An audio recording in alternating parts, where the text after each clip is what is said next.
ഇത് CPM-ന്റെ യോഗമല്ല. ഇത് കേരള കോൺഗ്രസ് മാണി അവരുടെ കർഷക സംഘടനയുടെ യോഗമാണ്. അവരുടെ ഒരു ജാഥയാണ് ഉദ്ഘാടനം ചെയ്യുന്നത്.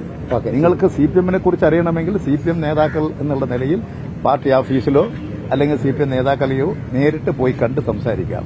എന്നെയും അതിന്റെ ഭാഗമായി നിങ്ങൾക്ക് വന്ന് കണ്ട് സംസാരിക്കാം. ഞാനിവിടെ വരുന്നത് CPM-ന്റെ പരിപാടി വിശദീകരിക്കാനല്ല.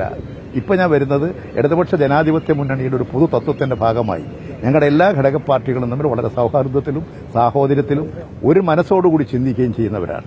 ആ അടിസ്ഥാനത്തിൽ കേരള കോൺഗ്രസിന്റെ ഒരു പ്രത്യേകമായ അഭ്യർത്ഥന മാനിച്ച് അവർ ഉന്നയിക്കുന്ന പ്രശ്നം തികച്ചും ന്യായമാണ്. കേരളത്തിലെ ജനങ്ങൾക്ക് വേണ്ടിയിട്ടുള്ളതാണ്. ഞങ്ങൾ കർഷക സംഘടന എന്നുള്ള നിലയിൽ കേരള കോൺഗ്രസ് പാർട്ടിയുടെ കർഷക ജനതയുമായിട്ടൊക്കെ ഞങ്ങൾ യോജിച്ച് സമരം ചെയ്തുകൊണ്ടിരിക്കുകയാണ് ഇതേ വിഷയത്തിൽ. അതുകൊണ്ട് അവരുടെ പരിപാടിയിൽ സന്തോഷപൂർവ്വം പങ്കെടുക്കുക.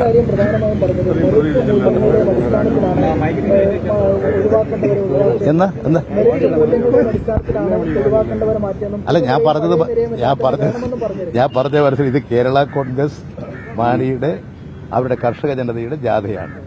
അവിടെ അതാണ് വിശദീകരിക്കേണ്ടത്. സ്ഥലകാല ബോധം എനിക്ക് നല്ലതുപോലെ ഉള്ളതുകൊണ്ട് നിങ്ങളുടെ ചോദ്യങ്ങൾക്ക് അതിന്റെ വേദിയിൽ പറയാം.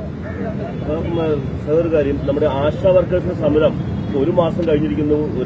സ്ത്രീകൾ 10-5 സ്ത്രീകൾ ഒരു മാസത്തിലധികമായി സെക്രട്ടറി മുന്നിൽ സമരം ചെയ്യാൻ രാപ്പകൽ സമരം വലിയൊരു പരിഹാരം കാണണ്ടേ? എനിക്ക് അവരെ ഈ ആശാ വർക്കർമാരുടെ കാര്യം ഇതിന്റെ ഭാഗം തന്നെയാണ്. പക്ഷെ അവരെല്ലാവരിലും അത് ഒരു വർക്കേഴ്സിന്റെ സമരം എന്നുള്ളത് കൊണ്ട് ഞാൻ പറയാം, അവരെ തെറ്റിദ്ധരിപ്പിച്ച് സെക്രട്ടേറിയറ്റിൽ കൊണ്ടുവന്ന് ഇരുത്തി അനാവശ്യമായ സമരമുണ്ടാക്കി ആ സ്ത്രീകളെ ബുദ്ധിമുട്ടിക്കുകയാണ്. അവരെ ബുദ്ധിമുട്ടിച്ച് ഇത്തരം ഒരു തെറ്റായ സമരത്തിലേക്ക് നയിച്ച നേതാക്കളോട് പോയി പറയൂ, ഈ അവസാനിപ്പിച്ച് അവർക്ക് ജോലി ചെയ്യാനും അതിന്റെ അടിസ്ഥാനത്തിൽ എല്ലാവരും ഉന്നയിക്കുന്ന പൊതുവായ താൽപര്യങ്ങൾ സംരക്ഷിക്കാനും ഈ ഗവൺമെന്റ് ഉണ്ടാകും. അതുകൊണ്ട് എത്രയും പെട്ടെന്ന് അവർ ചെയ്യേണ്ടത് സമരം അവസാനിപ്പിച്ച് ഈ തെറ്റായ നിലയിൽ ആ സ്ത്രീകളെ ഇവിടെ കൊണ്ടുവന്നിരുത്തി വേണ്ടാത്ത സമരത്തിന് ഞങ്ങൾ എതിരൊന്നുമല്ല. പക്ഷെ അനാവശ്യവും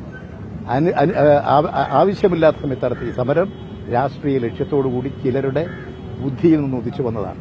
അതിന് ഞങ്ങൾക്കൊരിക്കലും ആ സമരത്തെ അംഗീകരിക്കാൻ കഴിയില്ല. ഇവിടെ നിങ്ങൾ ആലോചിക്കേണ്ട കാര്യം, ആശാ വർക്കർമാർ സേവന രംഗത്തുള്ളവരാണ്.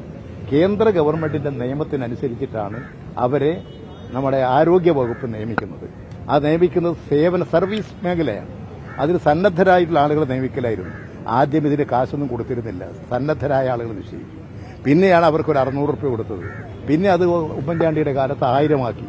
ഇടതുപക്ഷ ഗവൺമെന്റാണ് വർദ്ധിപ്പിച്ച് ഇപ്പോൾ കേന്ദ്ര സംസ്ഥാന ഗവൺമെന്റുകളുടെ എല്ലാം വീതം കൂടി ഒരു 13,500 രൂപയിലെത്തി.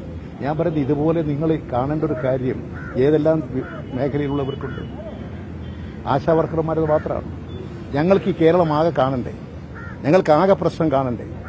ഇവിടെ ജനങ്ങളുടെ മേലെ ബാധ്യത അടിച്ചേൽപ്പിച്ച് കണ്ടമാനം നികുതി പിരിച്ചെടുക്കാനുള്ള സാധ്യതയൊന്നും കേരളത്തിലില്ല. കേരളത്തിന്റെ സാധ്യതകൾ വെച്ചുകൊണ്ട് അവരെ പടിപടിയായി അവർക്ക് സഹായങ്ങൾ നൽകി അവരെ ഉയർത്തിക്കൊണ്ടുവരാനാണ് ഗവൺമെന്റ് ശ്രമിച്ചിട്ടുള്ളത്. ഇപ്പോൾ തന്നെ നിങ്ങൾ കേരളത്തിൽ നോക്കുക, 65 ലക്ഷം ആളുകൾക്കല്ലേ മാസം പ്രതി 1,600 രൂപ കൊടുക്കുന്ന പെൻഷൻ കൊടുക്കുന്നത്. വേറെ എവിടെയുണ്ട് ഈ ഗവൺമെന്റ്?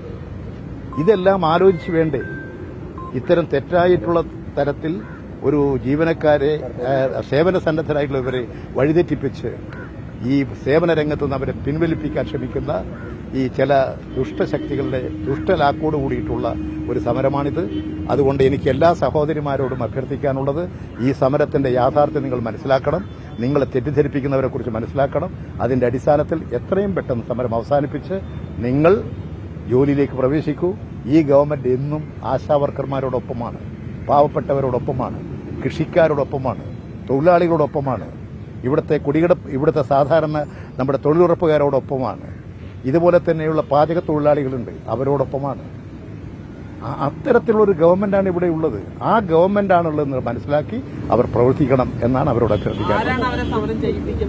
അത് നിങ്ങൾക്കൊക്കെ അതിന്റെ പിന്നിലുള്ളത് നോക്കിയാൽ മനസ്സിലാവും. അത് ഞാൻ പറയേണ്ട കാര്യമില്ല. അവർ പറയുന്ന കാര്യം, ഈ ജോലിയുടെ സ്വഭാവം മാറി ഇപ്പോൾ 24 മണിക്കൂർ ജോലി ചെയ്യേണ്ട അവസ്ഥയാണ്. അങ്ങനെ 7,000 രൂപ എങ്ങനെ ജീവിക്കുന്നതാണ് ചോദിക്കുന്നത്. ഇത് നിങ്ങൾ മനസ്സിലാക്കേണ്ട ഞാനത് 1,600 രൂപ കൊണ്ട് ഒരു സാധാരണ ഒരു ആൾക്ക് ജീവിക്കാൻ സാധിക്കും. പക്ഷെ 1,600 കൊടുത്തിട്ട് അവരെ സംരക്ഷിക്കുക. നിങ്ങൾ നമ്മുടെ നാടിന്റെ പൊതുനിലം വിലയിരുത്തും, അതിനനുസരിച്ച് നിലപാട് സ്വീകരിക്കും. ഇതൊക്കെ എന്താ വെച്ചാൽ ഈ വർത്തമാനം പറയാൻ പ്രതിരോധിക്കാൻ കുറെ വാചകങ്ങളും കുറെ ഇതും കണ്ടുപിടിച്ച് ഇത്തരത്തിൽ വാദഗതികൾ ഉന്നയിക്കുകയാണ്. ഇങ്ങനെയല്ല ചെയ്യേണ്ടത്. വസ്തുനിഷ്ഠമായി കാര്യങ്ങൾ മനസ്സിലാക്കി, രാജ്യത്തിന്റെ പൊതുനില മനസ്സിലാക്കി, കേരളത്തിന്റെ നില മനസ്സിലാക്കി, വലിയ ബാധ്യതകളൊന്നും ജനങ്ങളെ മേലെ അടിച്ചേൽപ്പിക്കാൻ കഴിയാത്ത നിലയിൽ ജനങ്ങളെ ആകെ സംരക്ഷിക്കുന്ന ഒരു ഗവൺമെന്റാണ് കേരളം ഭരിക്കുന്നത്. ആ നില മനസ്സിലാക്കി അവർ പ്രവർത്തിക്കുന്നത്.